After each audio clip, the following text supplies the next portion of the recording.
ड्रामेबाज, बहुत बड़े ड्रामेबाज ये लोग हैं, इतने नक्काल लोग हैं ये। नफरत होती है इनके पूरे डिटेल्स जब आप पढ़ते आते हैं, हर चीज को नेट जाते हैं, हमसे कोई संबंध नहीं। असम के मुख्यमंत्री खुलेआम मियाँ को ये कर देंगे, वो कर देंगे, उनको किराया मत दो, इनको मारो। और एक अभी वीडियो आया जिसको विड्रॉ किया इन्होंने, जिसमें तीर धनुष गोली से मुसलमानों को सामने खड़ा करके गोली मार रहे हैं मुख्यमंत्री। जी हाँ। इतनी बड़ी घटनाओं पर इनको कुछ नहीं कहना है। गरीब मुसलमान, साधारण मुसलमान, छोटा ठेला लगाने वाले, रेल में कोई बैठा हो दाढ़ी रखाए हुए, जो मस्जिद के सामने हर जगह अराजकता की बाढ़ लाए हुए, सारी यूनिवर्सिटियों को तहस नहस कर दिया है और इस देश के सामाजिक वातावरण में जहर ही जहर भर दिया है इस संगठन। नमस्कार, मैं हूं संजीव श्रीवास्तव। आप देख रहे हैं 4 PM न्यूज नेटवर्क। दोस्तों, संघ प्रमुख डॉक्टर मोहन भागवत के कुछ उद्गार फिर सुर्खियों में है। डॉक्टर मोहन भागवत ने आज, रविवार का दिन है, मुंबई जो माया नगरी है, वहां एक तो 75 वर्ष की जो आयु का पन्ना है उसे पुनः कह सकते हैं पलटा है, खोला है। यह राग 75 उनकी ओर से आलापा गया है और साथ में उन्होंने जो संघ प्रमुख का पद है उसे लेकर बड़ा है कि एक आध बार ऐसा अवसर आया है जब दीगर जो जाति हैं उनके वहां से संघ प्रमुख हुए, वरना आमतौर पर ब्राह्मण और विचित पावन ब्राह्मण ये भी है, इसे लेकर भी उन्होंने कुछ बातें कही हैं। और जो टाइमिंग होते हैं, ऐसे तो बड़ी बातें, बड़ी चर्चा है लंबे वक्त से कि जो संघ है और भारतीय जनता पार्टी है, रिश्ते रिश्ते बहुत मधुर नहीं है, ठीक नहीं है, और कुछ चीजें निकल कर आई हैं। लेकिन जो विश्लेषक हैं वो ये भी कहते हैं कि ये तो एक ही सिक्के के दो पहलू हैं, मिली जुली कुश्तियां होती हैं, नूरा कुश्ती होती है, बहुत सारी बातें हैं। और ये जो सारा कुछ है, ये राग 75 क्यों वो कह रहे हैं, उन्होंने ये भी कहा है कि यदि संघ कहेगा, संघ के कहने पे ही 75 के बाद मैं इस पद पर हूं, और संघ कहेगा तो मैं बिना देर की इस पद को छोड़ दूंगा। स्मरण होगा आपको कि बीते वर्ष संघ प्रमुख डॉक्टर मोहन भागवत 75 की आयु पूर्ण किया है उन्होंने, और साथ में जो प्रधानमंत्री नरेंद्र मोदी हैं ये 75 के हो चुके हैं। 75 की बात हम इसलिए भी कर रहे हैं कि प्रधानमंत्री जो या बीजेपी है, मोदी और शाह की बीजेपी, उसमें एक फलसफा गढ़ा गया था कि अब 75 के बाद मार्गदर्शक मंडल में भेज दिए। तो बड़ी एक जिज्ञासा थी कि जब मोदी जी 75 होंगे तो उसके बाद क्या होगा। बात आई गई होगी। उसमें यह भी है यदि सिक्के के जो एक सिक्के के दो पहलू हैं तो क्या कोई मदद की तैयारी है, क्या, बड़ा सारा है। और इसके साथ साथ जो वहां जलसा 3 दिन से चल रहा है, बौद्धिक होता है। संघ प्रमुख 100 साल हो चुके हैं संघ के, तो अलग अलग शहरों में, स्टेट्स में कार्यक्रम चल रहे हैं। उसी की कड़ी में 100 वर्ष पूरे होने पे मुंबई में ये चल रहा है, कल भी था, आज भी है। और वहां सलमान खान भी पहुंचे हैं। तो बहुत सारे प्रश्न हैं, बहुत सारे सवाल हैं। और चलेंगे, एक खास मेहमान सबसे उनको जोड़ूंगा अपने साथ। जुड़ गए, हमारे साथ हैं शीतल पी सिंह। शीतल साहब, बहुत बहुत स्वागत, आपने हमारे लिए वक्त निकाला। और शुरुआत यहीं से करना चाहूंगा कि ये जो 75 का जो राग है या पन्ना है, इसको पुनः पलटना या आलापना, क्या देखा जा सकता है, इसके निहितार्थ कैसे देखें, कैसे लें? क्योंकि बहुत कुछ है। मैंने जितना अपने ओपनिंग रिमार्क में कहा कि संघ और बीजेपी के बीच के खटपट, सो कॉल्ड, या एक ही सिक्के के दो पहलू, और 75 के मोदी जी हो चुके हैं, 75 के संघ प्रमुख, और अब वो कह रहे हैं कि मुझे तो संघ ने कहा कि आप काम करिए। और मुझे स्मरण है, हम लोग जो संघ की कार्यशैली है कि आजीवन जब तक वो चाहे संघ प्रमुख रह सकते हैं। ये सब कहना है, इसको कैसे इसको देख सकते, ले सकते हैं शीतल सर? देखिए, कई बातें हैं। एक तो जो संघ नाम का संगठन है, ये अलग तरह का संगठन है। दुनिया में इस तरह का संगठन हो सकता है कोई हो, मेरी जानकारी में नहीं है। इतना बड़ा तो खैर नहीं ही है कहीं, क्योंकि इतना बड़ा चीन में हो सकता है, आबादी उनकी ही है हमारे आसपास। वहाँ दूसरी तरह के संगठन है, वो कम्युनिस्ट पार्टी है वहाँ, और वो इस तरह का संगठन नहीं है, वो अलग तरह का पॉलिटिकल ऑर्गेनाइजेशन है, ओपन पॉलिटिकल ऑर्गेनाइजेशन है वो। ये जो है, ये एक अजीब संगठन है जो कहीं अपने को रजिस्ट्रेशन नहीं करता, कोई जिम्मेदारी नहीं लेता, कोई रिकॉर्ड नहीं रखता। होगा सब उसके पास, लेकिन वो कम से कम प्रकट में इसको मना करता है। और इसके बारे में ये हमेशा कहा जाता है कि डबल स्पीक वाला है, यानी एक ही बात को दो रंग से कहेगा। कौन सी उसमें सही है, ये समय आने पे उसका इस्तेमाल कर लेना। लेकिन मैं तो समझता हूँ डबल स्पीक नहीं है, मल्टीपल स्पीक है इनका। यस। अभी जो उन्होंने कहा है, ये इसलिए कहा है कि पॉपुलर सेगमेंट में ये क्वेश्चन बार बार उठता है कि एक समय आप ही लोगों ने एक तरीका बनाया, अब ये कहना, अभी वो ये भी कह रहे हैं कि हमारी पार्टी सिर्फ भाजपा हमारी पार्टी नहीं है, पूरा हिंदू समाज हमारा है, और वो इस तरह की बहुत सारा गल्प वो देते हैं। बिहार में गए तो उन्होंने पहले आरक्षण के पुनरीक्षा की एक समय बात की थी, लेकिन जब हल्ला मचा और लगा कि इस पे उल्टा हो सकता है तो उलट गए और कहा नहीं, आरक्षण तो 200 साल के लिए जरूरी है। जब तक न्याय नहीं हो पाता, उनके साथ अन्याय हुआ है सदियों से, तो वो सामाजिक न्याय की भाषा बोलने लगे। ये सब संघ में कभी कोई मतलब न कोई चीज लिखित है, न कोई चीज स्थापित है, न कोई चीज रिकॉर्ड पे है, न किसी चीज के लिए वो जवाबदेह है। वो एक ऐसा उन्होंने मतलब तंत्र बनाया है जिसमें वो जब चाहे तब जो चाहे वो चीज का इस्तेमाल अपने लिए कर सकते हैं। तो ये दरअसल बहुत ही कुटिल मैं इसको कहूंगा, इसलिए कि ये एक और इनके द्वारा बनाए गए संगठन जैसे बजरंग दल नाम का एक संगठन पूरे देश में इस समय गुंडागर्दी मचा रहा है, इस पर एक शब्द उनका नहीं है। बताइए, जिस देश में इस समय लगातार जगह जगह से हिंसा की बाढ़ आई हुई है, उड़ीसा में, उत्तराखंड में, उत्तर प्रदेश में, मध्य प्रदेश में, राजस्थान में, जहां संभव ये कर पाते हैं वहां इन्होंने हिंसक गिरोह छोड़ रखे हैं। गरीब मुसलमान, साधारण मुसलमान, छोटा ठेला लगाने वाले, रेल में कोई बैठा हो दाढ़ी रखाए हुए, मस्जिद के सामने, हर जगह अराजकता की बाढ़ लाए हुए। आसाम के मुख्यमंत्री खुलेआम मियाँ को ये कर देंगे, वो कर देंगे, उनको किराया मत दो, इनको मारो। और एक अभी वीडियो आया जिसको विड्रॉ किया इन्होंने, जिसमें तीर धनु गोली से मुसलमानों को सामने खड़ा करके गोली मार रहे हैं मुख्यमंत्री। जी, इतनी बड़ी घटनाओं पर इनको कुछ नहीं कहना है। ये हिंदू समाज के अपने आप को सर्वे सर्वा समझते हैं, कथित हिंदू राष्ट्र बनाने की बात करते हैं। स्त्रियों पे असंख्य अत्याचार, इस देश में बड़ी संख्या में बच्चियां और बच्चे गायब किए जा रहे हैं विभिन्न राज्यों से, जिसमें आपका मध्य प्रदेश भी शामिल है। बहुत बड़ी संख्या में प्रति वर्ष बच्चियां गायब होती हैं, और जाहिर है कि इन बच्चों का क्या होता है ये सोचने से रूह कांप जाती है। इन सवालों पर इनको कुछ नहीं बोल रहा। वो हर सवाल जो जरूरी है समाज के लिए और जिसने समाज में नरक घोल रखा है, इन्हीं के बनाए हुए इस बजरंग दल ने इस देश में मतलब हिंसा की बाढ़ ला दी है बेवजह, गरीबों के विरुद्ध। कुछ नहीं बोलना है। ड्रामेबाज, बहुत बड़े ड्रामेबाज ये लोग हैं, इतने नक्काल लोग हैं ये। नफरत होती है इनके पूरे डिटेल्स जब आप पढ़ते आते हैं, हर चीज को नेट जाते हैं, हमसे कोई संबंध नहीं।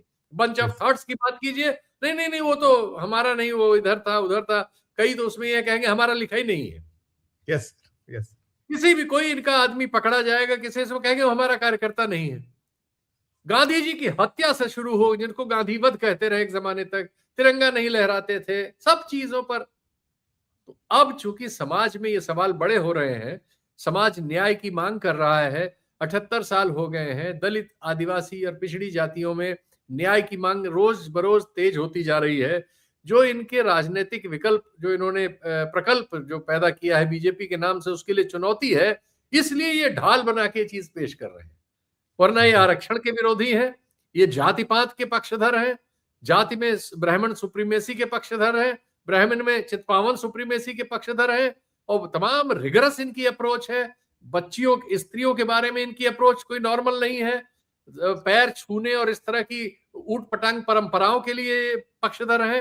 पूरे देश की यूनिवर्सिटीज पे इन्होंने कब्जा कर लिया है। अर्ध शिक्षित, अशिक्षित, कुशिक्षित लोगों को बड़े बड़े पदों पे इन्होंने पहुंचा दिया है। सारी यूनिवर्सिटियों को तहस नहस कर दिया है, और इस देश के सामाजिक वातावरण में जहर ही जहर भर दिया है इस संगठन ने। बिल्कुल, लेकिन बिल्कुल, ये संगठन जो है double speak, triple speak, multiple speak से इस तरह की नौटंकियां करता है। ये एक्चुअली ओपन राजनीतिक संगठन है, झूठ मूठ में अपने को स्वयं सेवक कहता है, और ये सिर्फ और सिर्फ राजनीति कर रहा है।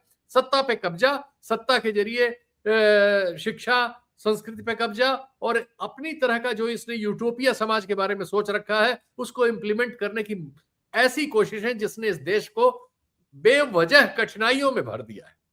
बिल्कुल, बिल्कुल, नहीं बिल्कुल बहुत ज़बरदस्त है। मैं सर इसमें जो आपने चूँकि हम पहले मुस्लिम पक्ष पे बात करें, हम इसमें जैसे हो रहा है, बौद्धिक या इस तरह के आयोजनों में लोग जाते रहे हैं, अपना-अपना जाने और ना जाने का हमारा अपना अधिकार है।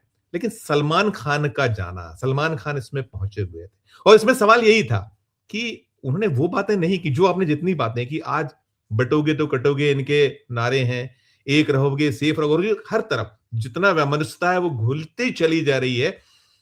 सलमान खान के जाने पर बड़े कहीं ना कहीं चर्चाओं में तो है ही है, तो इसके पीछे कैसे इसको देख सकते हैं? क्या सलमान खान, या तो क्या उनके अपने जो अब जो संघ प्रमुख की उतनी जो दमदारी थी, या जो उसको एग्जीक्यूटिव कहें तो जो एक बड़ा ओहरा था, वो उसमें कहीं अब डेंट्स हैं जो मोदी क्योंकि मैं तक सीमित है, स्वयं सेवक तो नहीं है वो, मतलब अब मैं तक सीमित है।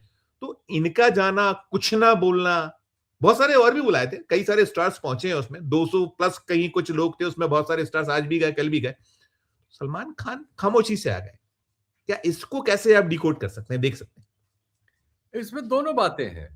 एक, संघ का जो डबल स्पीक और मल्टीपल स्पीक है, जिसमें वो कई बार मुसलमानों को कहेंगे आप इसी देश के नागरिक हैं, आपके पूर्वज हिंदू थे, आप तो यहीं के हैं, कन्वर्टेड हैं, और वगैरह वगैरह तरह तरह के इनके तर्क इसलिए होते हैं।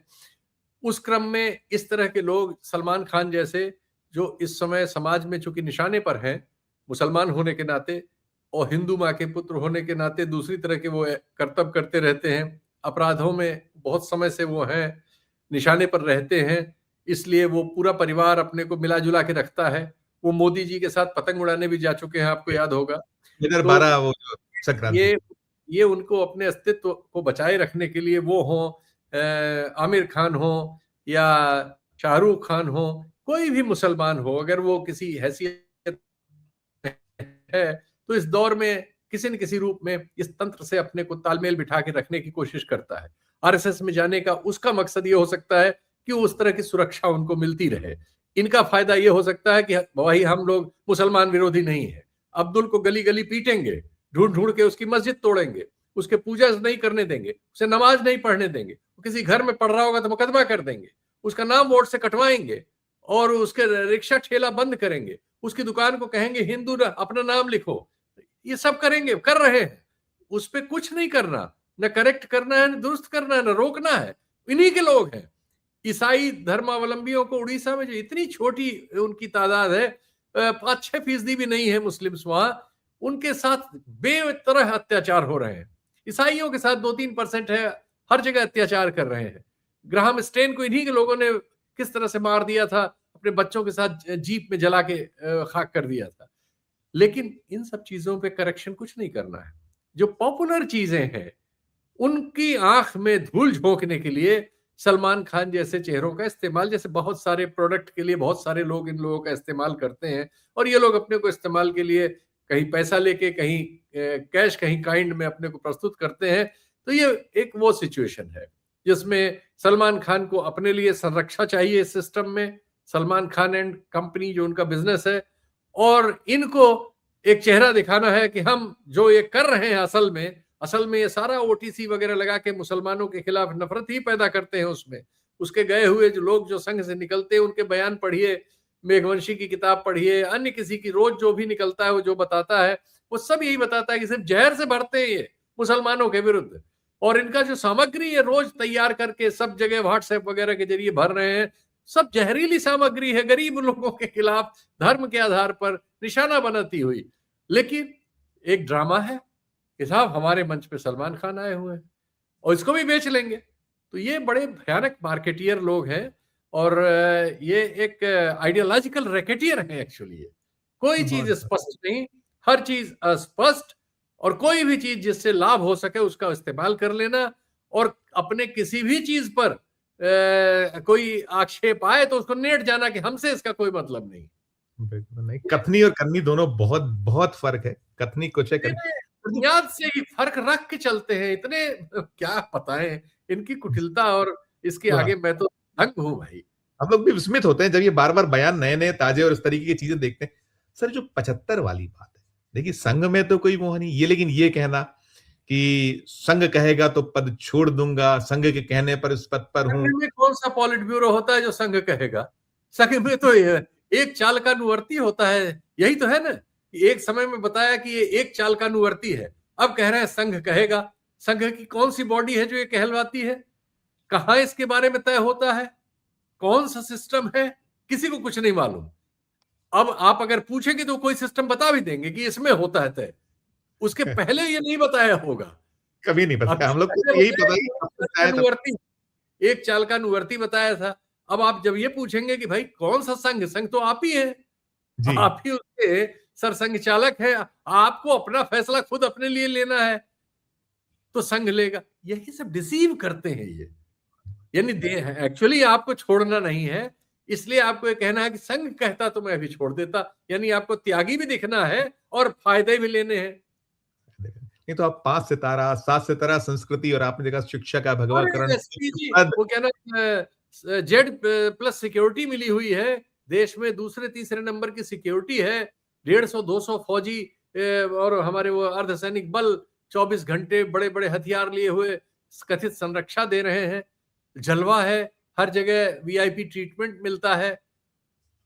सर इसमें क्या इसमें इसमें मतलब? जो इसमें बीजेपी वर्सेस संघ, संघ वर्सेस बीजेपी की एक ही सिक्के के दो पहलू, नूर है ये कुश्ती, ये सब 75 ये का जो सब ये लाना, क्या मोदी जी की मदद का कोई रास्ता खुल रहा है, ऐसा देख सकते हैं इसको, कुछ उनके ये लिए सब कुछ। हमको हमको आपको मूर्ख बनाने के लिए होता है। ये लोग एक ही नली से पानी पी रहे हैं, ये क्या हम बात। लोग हैं गलतफहमी में हैं कि नहीं नहीं इनमें कोई विभेद है, और ये अरे भाई इससे बढ़िया इनके लिए काल क्या होगा।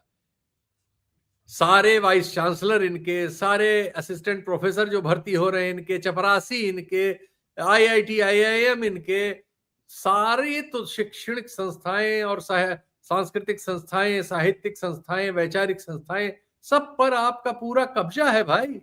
और सरकार में आप बाकायदा उन पार्टी में संगठन सचिव हमेशा आप ही देते हैं, पार्टी अध्यक्ष चुनने में भी, हर चीज में आप हैं, और उससे जो भी लाभ संभव है वो आपको मिल रहा है।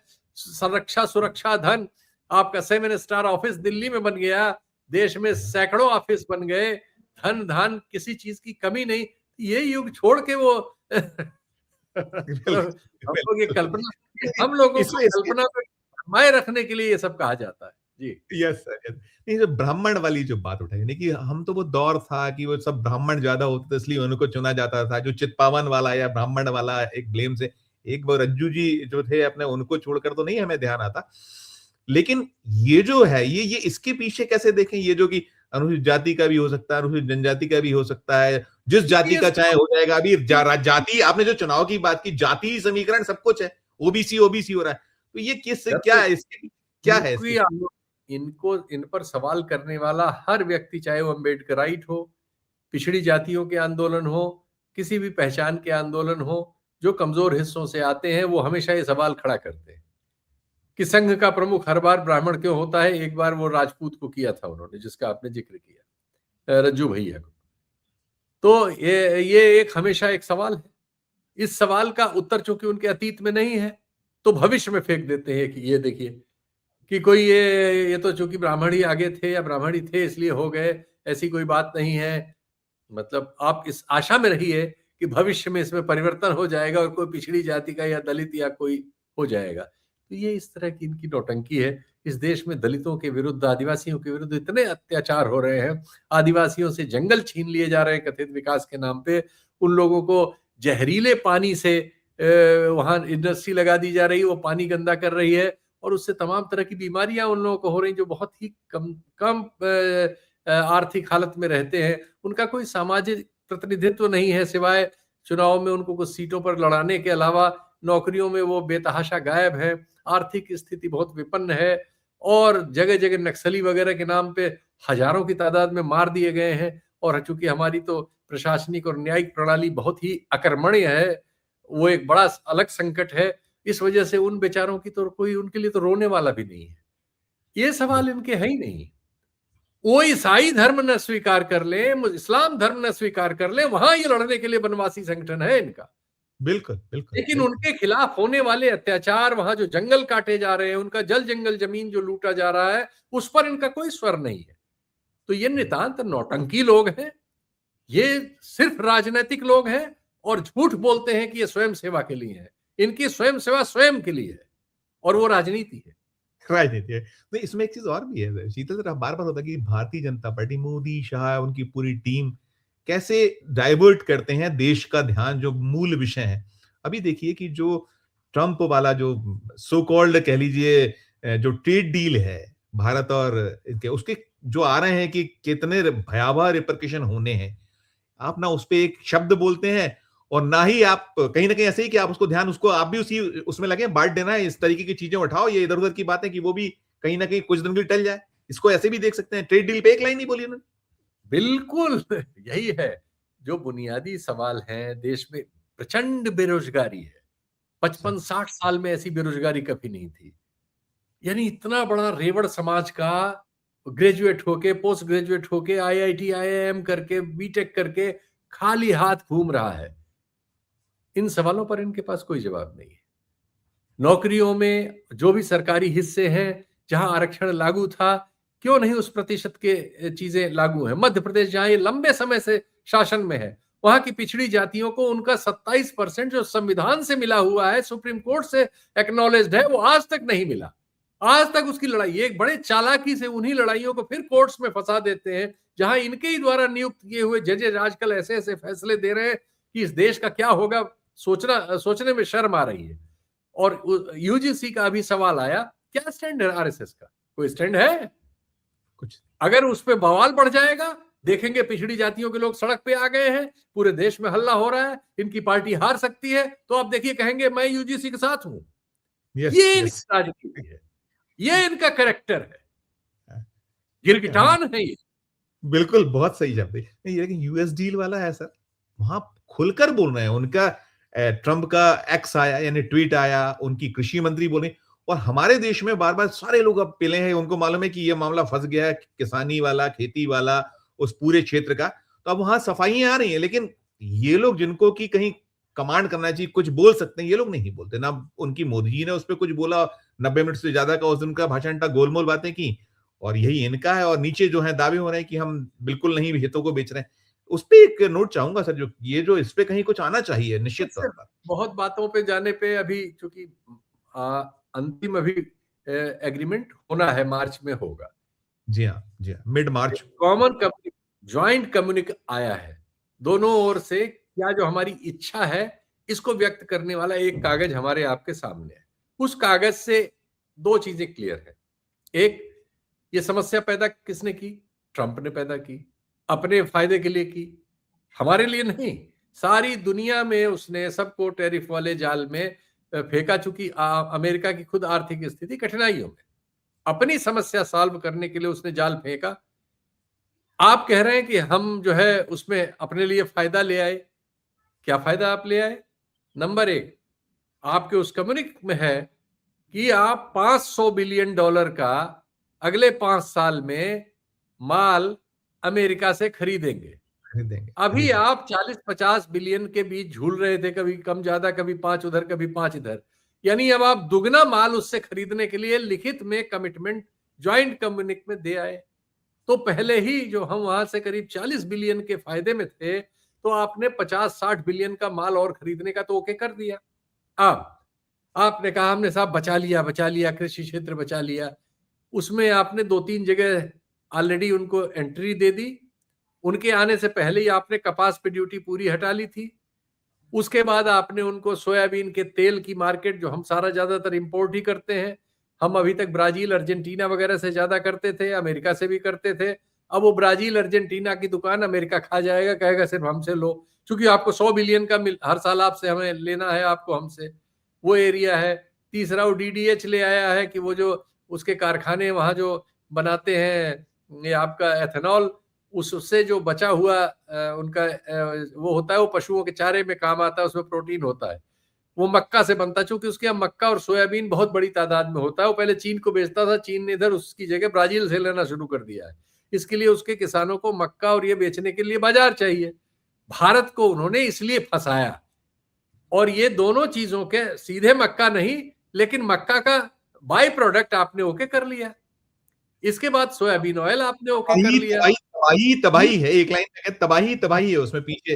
नहीं, ऐसे ही होता है। एक बार में आपने, ठीक है, जैसे कहते हैं ना, उंगली पकड़ के फिर पहुंचा पहुंचा। पकड़ना, तो जी जी। उंगली आपने पकड़ा दी, अब पहुंचा पकड़ने के रास्ते बना दिए। आपने लिखा है कि 5-6 महीने में आप जो है, जो नियम कायदे हैं उनकी विसंगतियां दूर करेंगे। वो कौन सी विसंगति, यानी उनके लिए रास्ता आसान करेंगे भारतीय बाजार में। और यहाँ पीठ ये ठोकी जा रही कि हमारे लिए एक्सपोर्ट का बहुत बड़ा रास्ता खुल गया, ये हो गया। अरे तुम एक्सपोर्ट करोगे क्या भाई? उनको है क्या तुम्हारे पास? हमारे पास है क्या? सही बात, सही। पहले इनसे कोई पूछता नहीं है तुम क्या बेचोगे बे? तुम उनको जहाज बेचोगे, बम बेचोगे, क्या नाम, पानी का जहाज बेचोगे? क्या है तुम्हारे पास भाई? गरीब आदमी छोड़ के कुछ है नहीं, उनको बड़ी बेड़ियों में बांध बांध के भेज रहे हैं। दवा जो तुम बेचते हो, जिन क्षेत्रों की बात कर रहे हो, हर दवा को उनके परीक्षण से पास होना पड़ता है। जी जी भारत जी। में जो दवा कंपनियां हैं, मैं एक कंपनी का डायरेक्टर खुद रहा हूं 25 साल, जानता हूं। भारत की हर दवा कंपनी कोई जाके वहां दवा नहीं बेच सकती। किसी दवा कंपनी को वहां दवा बेचने के लिए बहुत सारे क्वालिफिकेशनल पैरामीटर्स हैं, वो पूरे करने होते हैं, और वो बहुत आसान नहीं है। और बड़ी बड़ी कंपनियां हमारी रनबैक्सी जैसी वहां से जुर्माना दे दे के आई हैं। जी जितने का जी। धंधा नहीं किया उससे बड़ा जुर्माना हुआ अगर आप जरा सी चूक हुई। यहाँ तो आप नकली दवाएं भी बेच रहे हैं, यहाँ तो खुली दुकान है ना, मार बेईमानी रहे भी हैं करिए। लोगों को मार रहे हैं, लोगों को मार रहे हैं। हमारे मध्य प्रदेश में भाई वहां 30 तो बच्चे आप ऐसा लगभग कुछ कर नहीं सकते, इसीलिए तो आप थोड़ा सा बेच पाते हैं। तो आप जी एकदम घोड़े पे चढ़ के रेस हो जाएगी, कुछ नहीं होगा। सालों बिल्कुल। लगते हैं किसी एक प्रोडक्ट को वहां पास कराने में। आपकी कंपनी जो मैन्युफैक्चरिंग करती है उसको पास कराने में, उसकी हमेशा वो परीक्षा करते रहते हैं। करना चाहिए, हमें भी करना चाहिए। हमारी तरह ढील बोल थोड़ी है। अरे आप वहां कुछ नहीं कर पाएंगे। वो यस शराब आपके यहाँ बेचेंगे, वाइन बेचेंगे, डीडीएच बेचेंगे, सोयाबीन का ऑयल बेचेंगे, और फौजी हथियार बेचेंगे। और दूसरी चीज जो सबसे बड़े, जिसपे उनकी आंख है, जिसका जिक्र नहीं करने पे भागते ही है, वो है तेल। जी हाँ जी हाँ वो जी हाँ रूस जी। से तेल बंद करके अपना तेल, इनको 200 बिलियन का हम लोग हर हर साल खरीदते हैं। हमारी जो सबसे बड़ी खरीद है, 950 बिलियन का हम सारा सामान साल भर में खरीदते हैं, जिसमें 200 बिलियन का हम सिर्फ तेल खरीदते हैं, कच्चा तेल। इसमें वो बड़ा हिस्सा हमसे शेर की तरह झपट लेंगे, और हमारे कायदे कानूनों को अपने लिए अनुकूल इनसे उन्होंने बनवा लिया, डांट मार के। और 18% ये जो बेचेंगे उस पर 18% वो लेंगे, वो जो बेचेंगे उस पे इनसे कहलवा रहे हैं जीरो तक जाइए आप, बिल्कुल बिल्कुल दो बिल्कुल। सर तीन अंतिम परसेंट सवाल। तक रोक देंगे। ये है इसका मोटा नहीं, मोटी। बाकी चीजों पे तो बचते रहिए, जो जिसको जो मन जी में आए बचते। बिल्कुल आखिरी सवाल करूंगा। ये जो क्या उत्तर प्रदेश को ध्यान में रखकर ये सब जो संघ प्रमुख मतलब है, उनमें पीछे कई चीजें निहित होती हैं कि 27 है, बहुत प्रमुख है, तो ये सब कहना एक। और दूसरा जो ये मोदी के साथ जो ये कहा जाता है, हम हालांकि आपने डिकोड किया कि कुछ नहीं है, सब मिले जुले हैं, लेकिन कुछ विचलित हैं, ऐसा माना जाए संघ प्रमुख कुछ विचलित हैं उनका। दोनों पर ऐसा समाप्त करूंगा। नहीं नहीं, ऐसा बिल्कुल भी नहीं है। उत्तर प्रदेश को बिल्कुल गंभीरता है उनके लिए। उत्तर प्रदेश में वो हार गए थे भी लोकसभा चुनाव में, तो वो बहुत गंभीरता से उन्होंने लिया है। चुनाव आयोग पूरा फार्म 7 के जरिए जितनी बेईमानी करा सकता है, जिले जिले में हर जगह मुसलमानों के वोट काटे जा रहे हैं, तहसील तहसील में बीएलओ के यहाँ जो थोड़ा बहुत ये लोग पकड़ पा रहे हैं, उतना हल्ला मचा रहे हैं, उससे कुछ फर्क नहीं पड़ रहा है। तो एक बड़े पैमाने पे वोट काट दिए जाएंगे, और बड़े पैमाने पे फर्जी वोट जुड़ जाएंगे। उत्तर प्रदेश को लूट लिया जाएगा 2027 में, और ये लोग पॉलिश करते रहेंगे। आरएसएस टाइप संगठन जो है, ये पीछे से एक आपके लिए मृग मरीचिका खड़ी कर देंगे, अंदर से लूट हो जाएगी। ये काम करते हैं, वही कर रहे हैं। नहीं, बहुत बहुत शुक्रिया अदा करूंगा, आपने स्पष्ट कर दी, केवल आंख में धूल झोंकने का काम है। बहुत शुक्रिया, बहुत आभार, धन्यवाद। सुन रहे थे आप शीतल पी सिंह साहब को, जो कहा 75, मैंने कहा राग 75 जो गुनगुनाया है संघ प्रमुख ने, और वो कह रहा है कि ब्राह्मण नहीं कोई भी हो सकता है। तो आप सुन रहे थे, बाकी सारा कुछ है पीछे, सब कुछ। सलमान खान का जाना, क्या कुछ निहित है, बहुत कुछ डिकोड किया है शीतल पी सिंह साहब ने। चर्चा आपको अच्छी लगी हो, आपको आनंद आया हो, तो जरूर हमारे चैनल को लाइक कीजिए, सब्सक्राइब कीजिए, ज्वाइन का बटन जरूर दबाइएगा, ताकि हमारी हौसला अफजाई हो सके। और साथ में अपना कमेंट जरूर कीजिएगा हमारे वीडियो के कमेंट बॉक्स में जाकर। बड़ा आपका हमें हौसला मिलता है। बहुत बहुत धन्यवाद, बहुत बहुत आभार। देखते रहिए 4 PM न्यूज नेटवर्क। नमस्कार।